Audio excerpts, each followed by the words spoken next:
जय मसीह के सबको परमेश्वर का धन्यवाद देते हैं। आज के सुंदर दिन के लिए हम परमेश्वर के धन्यवाद देते हैं। आइए हम परमेश्वर के वचन से एक वचन को देखेंगे। इफिसियों की पत्री उसका 6 अध्याय उसका 12 पद में इस प्रकार से कहता है, क्योंकि हमारा मलयुद्ध लहू और मांस से नहीं है। हालेलुया। परमेश्वर का वचन यहाँ पर कहता है कि हमारा मलयुद्ध जो है वो मांस और लहू से नहीं है। कुछ युद्ध की बात हो रही है यहाँ पे। और कैसा युद्ध है ये, किस प्रकार का युद्ध है? This is a different of the battles. परमेश्वर का वचन कहता है ये अलग प्रकार का युद्ध है। हमने अपनी आंखों से कई प्रकार के युद्ध देखे होंगे। हमने पाकिस्तान और भारत का युद्ध देखा होगा, हमने इजराइल और गाजा का युद्ध देखा होगा, हमने नाना प्रकार के युद्धों की चर्चा सुनी होगी। लेकिन जो ये युद्ध यहाँ पर पौलुस कहता है, ये युद्ध किस प्रकार का है मेरे प्रियो? यहाँ पर वचन कहता है इस युद्ध में तुम्हें मांस और लहू से लड़ना नहीं पड़ेगा।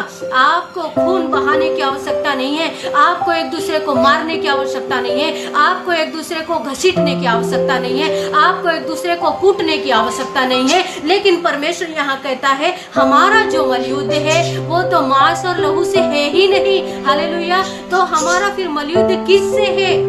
कैसे जाने हम परमेश्वर के वचन से कि हमारा मलयुद्ध किन चीजों से हो रहा है? यहाँ पर लिखा हुआ है, परंतु प्रधानों से और अधिकारियों से और इस संसार के अंधकार के हाकिमों से और दुष्टता की आत्मिक सेनाओं से है जो आकाश में है। हालेलुया। हमारा युद्ध उन दुष्ट आत्माओं से है, उन अंधकार की शक्तियों से है, उन प्रधानताओं की शक्तियों से है जो हमें देखती हैं लेकिन हम उन्हें नहीं देख पा रहे। हालेलुया।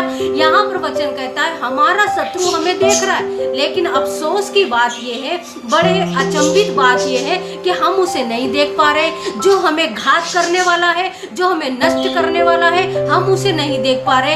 एक्चुअली परमेश्वर का वचन यहाँ पर कहता है कि मांस और लहू से हमारा युद्ध नहीं है। आज हम इस दुनिया में देखते हैं तो हर जगहों में लड़ाइयाँ और लड़ाइयों की चर्चा हो रही है। घर में पति पत्नी आपस में लड़ रहे हैं, परिवार अपने परिवार से लड़ रहा है, बच्चे अपने माँ बाप से लड़ रहे हैं, माँ बाप अपने बच्चों से लड़ रहे हैं, भाई अपने बहन से लड़ रहा है कि तूने मुझे अपनी इतनी संपत्ति दी थी और बहन को इतनी ज्यादा दे दी। हम आपस ही में लड़ रहे हैं। आज अपनी पत्नियां अपने पतियों से लड़ लड़ के उनको बीमार कर दे रही हैं। लेकिन आज हम यदि लड़ाई कर रहे हैं, आज सारी मनुष्य जाति लड़ाई में फंस चुकी है, जबकि लड़ाई हमारी मांस और लहू से है ही नहीं। वचन यहाँ पर स्पष्ट कहता है कि मांस और लहू से हमारी लड़ाई नहीं है, तो फिर हमारी लड़ाई किससे है? हालेलुया। वचन कहता है यदि हम हमें कौन से युद्ध में जाना है, ये कौन से युद्ध की बात कर रहे हैं यहाँ पर? यदि हमें सही जानकारी नहीं दी गई है,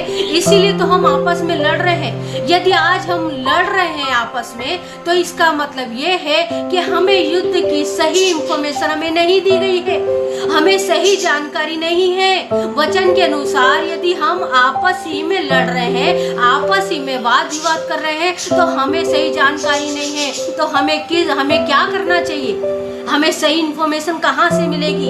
यहाँ पौलुस कहता हमारी लड़ाई जो है वो मांस और लहू से नहीं है। हालेलुया। तो हमारी लड़ाई फिर कैसी है? हमारी लड़ाई में हमें क्या करना होगा? हमारी लड़ाई किस प्रकार से होगी? हमारी लड़ाई देखने में कैसी होगी? हमारी लड़ाई किस प्रकार से होगी? कई बार हमारे अंदर ही क्वेश्चन आते हैं कि जब युद्ध हमारा मांस और लहू से है ही नहीं, तो फिर हम किससे लड़ें?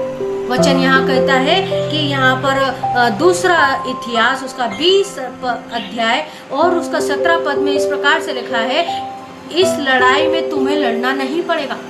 हालेलुया।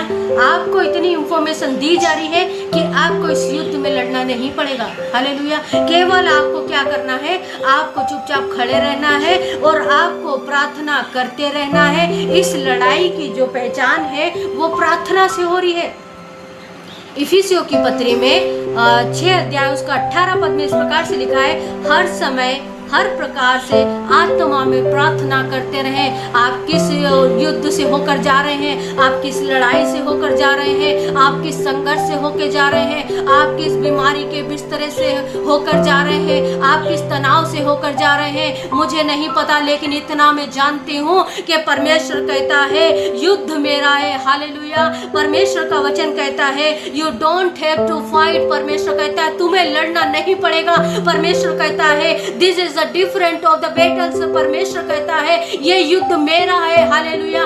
परमेश्वर कहता है तुम्हें लड़ना नहीं पड़ेगा, केवल तुम्हें खड़े रहना पड़ेगा। परमेश्वर के हथियार बांधकर तुम्हें खड़े रहना पड़ेगा। और यहाँ पर इस प्रकार से लिखा है कल उनका सामना करने को चलना। हालेलुया। परमेश्वर बहुत अच्छी बात यहाँ पर कर रहे हैं कि कल सामना करने को चलना। इसका मतलब क्या है? परमेश्वर हमारे साथ साथ चल रहे हैं। हालेलुया। परमेश्वर हमारे युद्ध में साथ चल रहे हैं, परमेश्वर हमारे संघर्ष में साथ चल रहे हैं, परमेश्वर हमारी निराशा में साथ चल रहे हैं, परमेश्वर हमारे आंसुओं में साथ चल रहे हैं, परमेश्वर हमारे अकेलेपन पे साथ चल रहे हैं, परमेश्वर हमारी निंदाओं में साथ चल रहे हैं। यदि लोगों ने आपको छोड़ दिया है तो आप चिंता बिल्कुल मत करें, परमेश्वर ने आपको थाम रखा है। युद्ध आपका नहीं है, आपको लड़ना नहीं पड़ेगा, लेकिन परमेश्वर इस युद्ध का मुखिया है। हालेलुया। परमेश्वर आपसे लड़ेगा, परमेश्वर आपकी परिस्थितियों से लड़ेगा, परमेश्वर आपके हालातों से लड़ेगा, परमेश्वर आपके अकेलेपन से लड़ेगा, परमेश्वर आपकी वो उन शक्तियों से लड़ेगा जो आपको दिन रात परेशान कर रही है। हालेलुया। परमेश्वर आपको आनंद देगा, परमेश्वर आपको शांति देगा। हम परमेश्वर का धन्यवाद देते हैं, सारी बातों महिमा आपको देते हैं। यीशु मसीह के नाम से इस प्रार्थना को मांगते हैं। इन वचनों के द्वारा प्रभु आपको बहुत आयत की आशीष दे।